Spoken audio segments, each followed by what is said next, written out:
Assalamu alaikum viewers and welcome back to my channel Study Law with Bushra.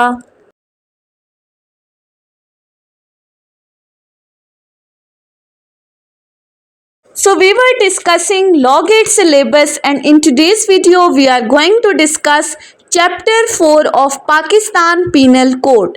But before starting the discussion, I request you all to please subscribe to my channel and don't forget to press the bell icon for latest updates. Do share this video with your friends and don't forget to comment your feedback. So let's move towards the discussion. Chapter 4 of Pakistan Penal Code deals with the topic of general exceptions.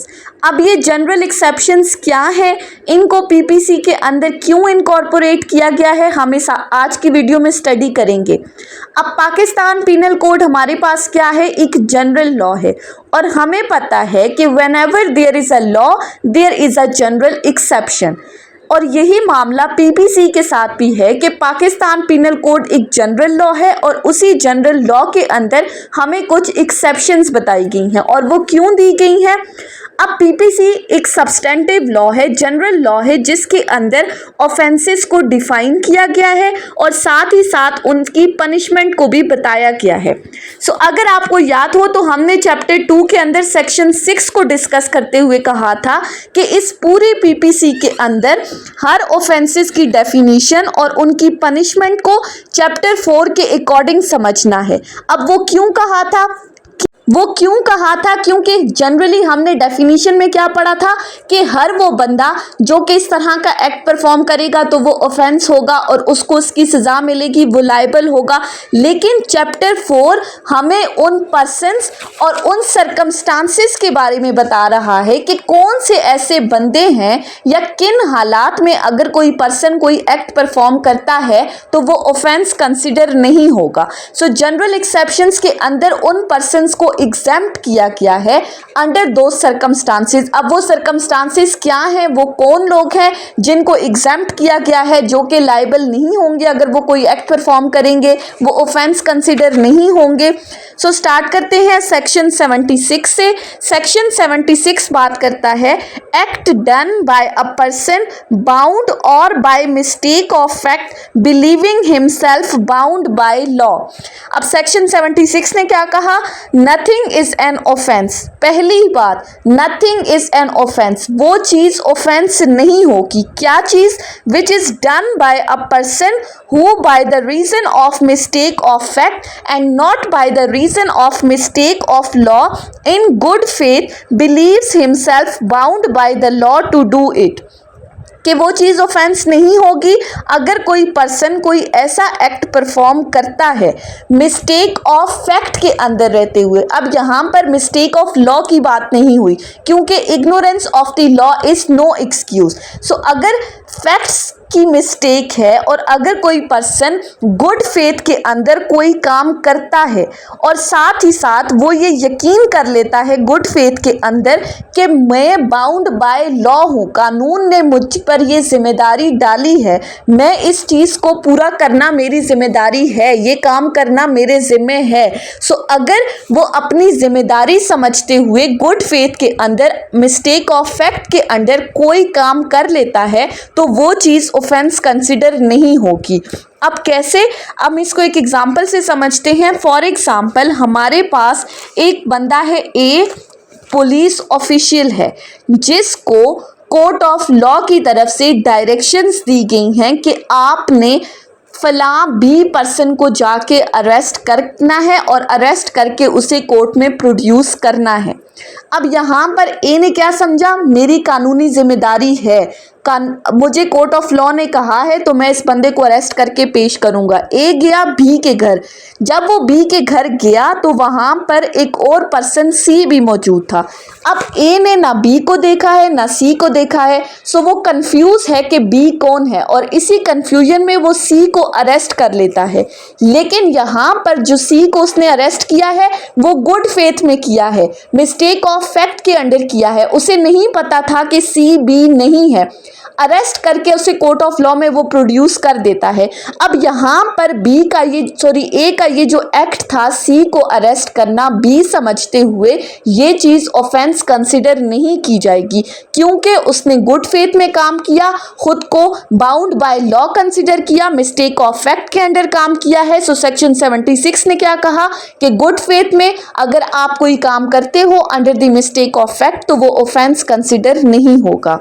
उसके बाद आ जाते हैं section 77 के ऊपर। Section 77 बात करता है act done by अ जज व्हेन एक्टिंग जुडिशियली। सेक्शन 77 ने क्या कहा, nothing is an offence which is done by the जज when acting judicially in the exercise of any power which is or which in good faith he believes to be given to him by law. अब यहाँ पर बात की गई है कि अगर कोई जज अपने जुडिशियल फंक्शंस परफॉर्म करते हुए मिस्टेक ऑफ फैक्ट के अंडर गुड फेथ में कोई एक्ट परफॉर्म कर लेता है, यानी कि जुडिशियल फंक्शंस वो परफॉर्म कर रहा है, इस जुडिशियल फंक्शंस को परफॉर्म करते हुए अगर उसने गुड फेथ में कोई ऐसा एक्ट कर लिया है जो कि उसको नहीं करना चाहिए था और उसने खुद को कानून की तरफ से बाउंड समझते हुए ये एक्ट परफॉर्म किया है तो वो चीज़ ऑफेंस कंसिडर नहीं होगी, जज को उस चीज़ के लिए लायबल नहीं ठहराया जाएगा अंडर सेक्शन 77। उसके बाद आ जाते हैं सेक्शन 78 के ऊपर। सेक्शन 78 बात करता है act done pursuant to the judgment or order of the court। अब इस सेक्शन में क्या कहा है, nothing which is done in pursuance of which is warranted by the judgment or order of the court of justice, if done such judgment or order remains in force is an offence, notwithstanding the court may had no jurisdiction to pass such judgment or order, provided that the person doing the act in good faith believes that the court had jurisdiction। अब simple language में अगर हम समझें तो section 78 क्या कहता है कि अगर किसी कोर्ट ने कोई ऑर्डर पास किया है या कोई जजमेंट दी है, लेकिन ये जो ऑर्डर या जजमेंट पास की है वो इस कोर्ट ने विदाउट जुरिस्डिक्शन पास की है, यानी कि उसके पास इख्तियार नहीं था इस ऑर्डर को पास करने का या इस जजमेंट को पास करने का। अब हमें पता है कि कोर्ट जब भी कोई ऑर्डर या जजमेंट पास करती है तो उसको एग्जीक्यूट कराया जाता है, उसकी इम्प्लीमेंटेशन होती है। सो अगर कोई पर्सन या कोई भी पुलिस ऑफिशियल लेट से उसको डायरेक्शंस मिली हैं कि फलां पर्सन को अरेस्ट कर दो, तो अदालत के इस फैसले को अमल दरामद करने में अगर कोई पुलिस ऑफिशियल या कोई भी पर्सन कोई एक्ट परफॉर्म करता है तो वो चीज़ ऑफेंस कंसिडर नहीं होगी। क्यों? क्योंकि इस पर्सन को या इस पुलिस ऑफिशियल को, पब्लिक सर्वेंट को नहीं पता कि अदालत के पास जुरिस्डिक्शन नहीं थी, उसने गुड फेथ में अब बाउंड बाय लॉ समझते हुए खुद को ये एक्ट परफॉर्म किया है, कोर्ट के फैसले को एग्जीक्यूट कर रहा है, सो वो ऑफेंस कंसिडर नहीं होगा। सो जहां पर कोर्ट के पास जुरिस्डिक्शन नहीं है वो कोई जजमेंट पास कर देती है और उस जजमेंट की एग्जीक्यूशन में अगर कोई पर्सन कोई एक्ट परफॉर्म करता है तो वो ऑफेंस नहीं होगा। नेक्स्ट है सेक्शन 79 जो बिल्कुल सेक्शन 76 की तरह है। Act done by the person justified or by mistake of fact believing himself justified by law. अब सेक्शन 76 में हमने क्या पढ़ा था, बाउंड बाय लॉ। सेक्शन 79 कहता है जस्टिफाइड बाय लॉ, जहां पर आप जस्टिफिकेशन दे सकते हो, आपके पास एक्सप्लेनेशन है, आप चीजों की वजाहत कर सकते हो। सो nothing is an offence which is done by the person who is justified by law or who by the reason of mistake of fact and not by the reason of mistake of law in good faith believes himself to be justified by law in doing that act। यहाँ पर कहा है कि अगर कोई person good faith के अंदर कोई एक्ट परफॉर्म कर रहा है, जिस एक्ट के लिए उसके पास प्रॉपर जस्टिफिकेशन है, वो वजाहत दे सकता है कि उसने ये एक्ट क्यों परफॉर्म किया है। सो जहाँ पर आपके पास जस्टिफिकेशन है गुड फेथ के अंदर, मिस्टेक ऑफ फैक्ट में अगर आप कोई एक्ट करते हो तो वो ऑफेंस नहीं होगा। फॉर एग्जाम्पल A, B और C तीन बंदे हैं हमारे पास। अब ए क्या है, एक जगह से जा रहा था, उसने देखा कि बी को किसी ने रस्सियों से बांधा हुआ है और उस पर छुरियों के वार किए हुए हैं। अब ए बी को बचाने की नीयत से बी के पास गया और उसकी रस्सियां खोलने लगा। जैसे ही वो बी के पास गया, उसने रस्सी को हाथ लगाया। सी एक तीसरा बंदा था जो वहां से गुजर रहा था, जिसने ए को ये एक्ट परफॉर्म करते हुए देख लिया। अब सी का मकसद था कि बी को बचाए, क्योंकि उसको लगा कि ए इसको मारना चाहता है, इसको इंटेंशनली किल करना चाहता है। तो सी ने गुड फेथ में मिस्टेक ऑफ फैक्ट के अंदर पुलिस को बुला लिया और कहा कि आप ए को अरेस्ट कर दें, ये बी को मारना चाहता है। अब सी का ये जो एक्ट है, उसके पास जस्टिफिकेशन है क्या कि वो ये कह सकता है कि मैं बी की जान बचाना चाहता था और इस दौरान मेरा ये जो एक्ट था वो अंडर मिस्टेक ऑफ फैक्ट है, मैंने गुड फेथ के अंदर ये एक्ट परफॉर्म किया है, तो वो ऑफेंस कंसिडर नहीं होगा, उसको लायबल नहीं ठहराया जाएगा। उसके बाद आ जाती हैं सेक्शन 80 के ऊपर। सेक्शन 80 बात करता है accident in doing a lawful act. अब सेक्शन 80 के अंदर वर्ड यूज हुआ है एक्सीडेंट का। So nothing is an offence which is done by accident or misfortune and without any criminal knowledge or intention in doing of lawful act in a lawful manner by lawful means and with proper care and caution. अब इस section के अंदर different words use हुए हैं। सबसे पहली बात कि अगर कोई एक्सीडेंट हो जाता है तो वो ऑफेंस कंसिडर नहीं होगा, यानी कि अगर कोई पर्सन कोई एक्ट परफॉर्म करता है और उस एक्ट को परफॉर्म करते हुए वो प्रॉपर केयर और अटेंशन है यूज़ कर रहा है, यानी कि उसकी क्रिमिनल नॉलेज नहीं है, उसकी क्रिमिनल इंटेंशन नहीं है कोई ऑफेंस परफॉर्म करने कमिट करने की, लेकिन वो कोई एक्ट परफॉर्म करता है with due care and attention और वो लॉफुल मीन्स के अंदर रहते हुए वो लॉफुल एक्ट परफॉर्म कर रहा है, लेकिन फिर भी कानूनी काम करते हुए, कानूनी रास्ते अपनाते हुए, कानूनी तरीके से वो प्रॉपर केयर के साथ कोई काम कर रहा है, लेकिन बदकिस्मती से कोई एक्सीडेंट हो जाता है तो वो चीज़ ऑफेंस कंसिडर नहीं होगी। क्यों? क्योंकि उसका नॉलेज क्रिमिनल नहीं था, उसकी इंटेंशन क्रिमिनल नहीं थी,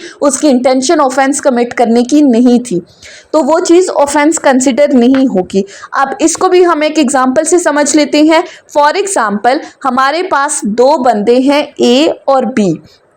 अब ए क्या है कि वो एक फैक्ट्री के अंदर काम कर रहा है। लेट्स सपोज कि वो वेल्डिंग का कोई काम कर रहा है और इस काम को करते हुए उसने प्रॉपर केयर और अटेंशन यूज़ की है, यानी कि प्रॉपरली जो जो एहतियाती तदबीर उसे इस्तेमाल करनी चाहिए थी वो एहतियाती तदबीर इस्तेमाल करते हुए वो वेल्डिंग कर रहा है, लेकिन इसी दौरान बी को कोई इंजरीज कॉज हो जाती हैं और बी की डेथ होने लगती है।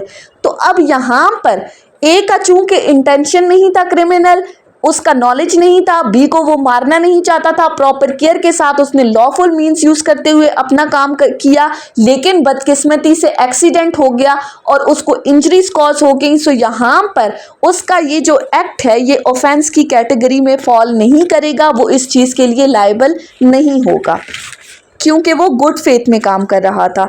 नेक्स्ट है सेक्शन 81। सेक्शन 81 है act likely to cause harm but done without criminal intent and to prevent the other harm. Title से ही समझ सकते हैं सेक्शन क्या कहता है। Nothing is an offence merely by the reason of its being done with the knowledge that it is likely to cause the harm if it be done without criminal intention to cause the harm and in good faith for the purpose of preventing और avoiding the other harm to the person और property. क्या चीज़ offence नहीं होगी? अगर आप कोई ऐसा एक्ट परफॉर्म करते हो जिसमें आपकी क्रिमिनल इंटेंशन या क्रिमिनल नॉलेज नहीं है, लेकिन फिर भी आपको पता है कि आपके इस एक्ट से हार्म कॉज हो सकता है, लेकिन आप किसी बड़े नुकसान से बचाने के लिए ये छोटा नुकसान कर देते हो, तो वहां पर भले आपकी इंटेंशन हो हार्म कॉज करने की, नॉलेज हो, लेकिन फिर भी वो ऑफेंस कंसिडर नहीं होगा।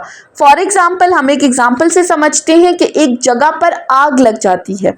अब खतरा ये है कि वो आग फैलते फैलते बहुत सारा नुकसान कर देगी। एक बंदा है, वो इस आग को मजीद भड़कने से रोकने के लिए, वो इस आग को मजीद फैलने से रोकने के लिए वो क्या करता है, उसका रुख घरों की तरफ मोड़ देता है ताकि इंसानी जानों को बचाया जा सके।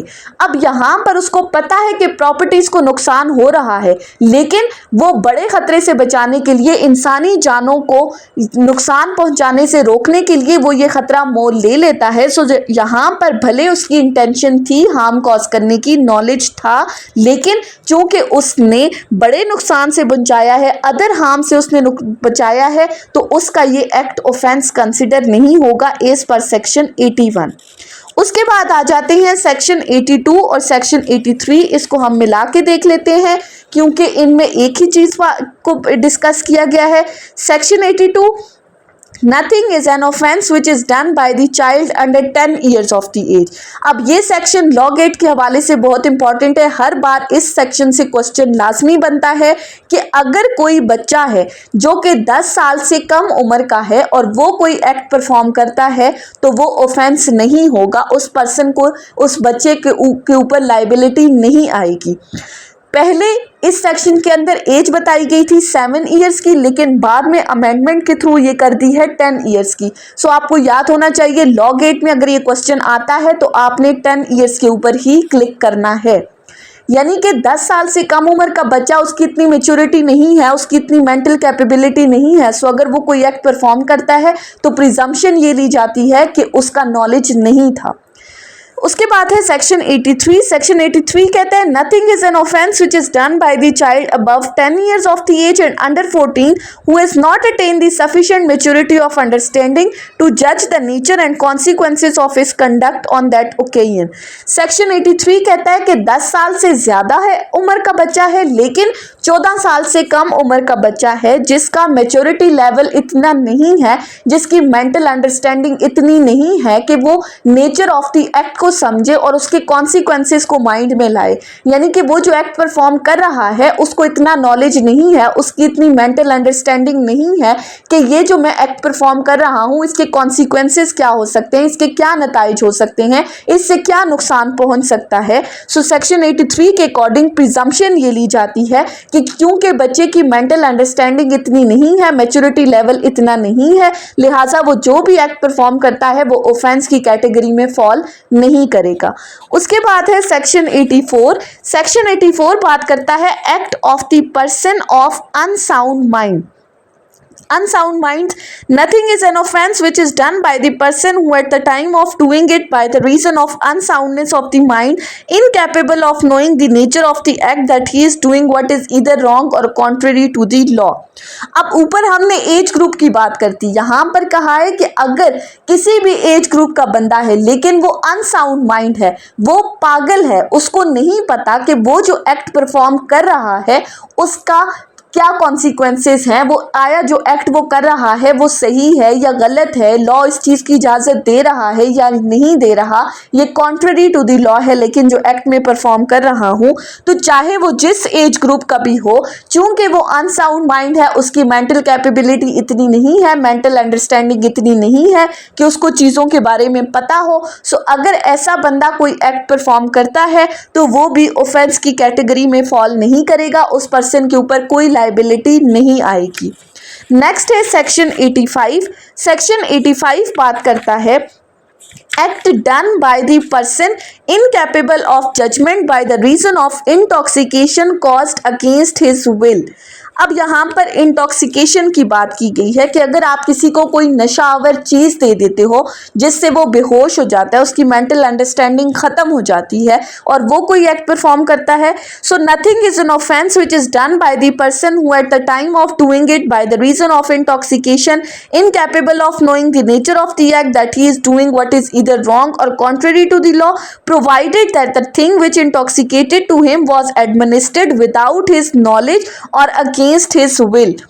अब यहाँ पर बात की गई है कि अगर आप किसी बंदे को कोई ड्रग्स वगैरह दे देते हो जिसके साथ ही वो ड्रग्स लेते ही उसकी मेंटल अंडरस्टैंडिंग ख़त्म हो जाती है, वो समझने सोचने के काबिल नहीं रहता, उसको नहीं पता कि मैं जो एक्ट परफॉर्म कर रहा हूँ वो सही है या गलत है या वो अगेंस्ट द लॉ है, तो अगर in during the condition of intoxication अगर कोई पर्सन कोई एक्ट परफॉर्म कर देता है तो वो ऑफेंस कंसिडर नहीं होगा। लेकिन कंडीशन क्या है, शर्त क्या रखी है सेक्शन 85 ने कि जो इंटॉक्सिकेटेड थिंग है यानी कि जो ड्रग्स आप उसको दे रहे हो, जो नशावर चीज़ आप उसको दे रहे हो, वो उसकी विल के अगेंस्ट होना चाहिए, यानी कि उसकी मर्जी के बगैर उसको इस चीज़ का इल्म नहीं है कि ये नशावर चीज़ है लेकिन फिर भी आप उसको दे रहे हो। सो जहाँ पर उसकी नॉलेज और कॉन्सेंट नहीं है और अगर वो इस स्टेट ऑफ माइंड में वो कोई एक्ट परफॉर्म करता है तो वो ऑफेंस नहीं होगा। इसके साथ है सेक्शन 86। सेक्शन 86 कहता है offense requiring a particular intent or knowledge committed by one who is intoxicated।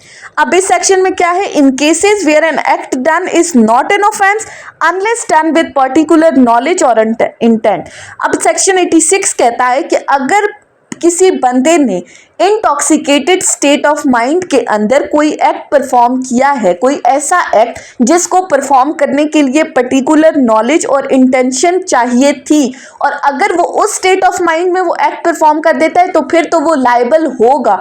लेकिन अगर विदाउट प्रॉपर केयर और अटेंशन यानी कि जिस चीज़ के लिए पर्टिकुलर नॉलेज और इंटेंशन चाहिए थी लेकिन वही उस इंटेंशन के बगैर उसने कोई एक्ट परफॉर्म किया है और अगेंस्ट द विल वो इंटॉक्सिकेटेड था, उसको इंटॉक्सिकेटेड चीज़ दी गई है, तो अगर वो ऐसा कोई एक्ट करता है तो वो ऑफेंस नहीं होगा।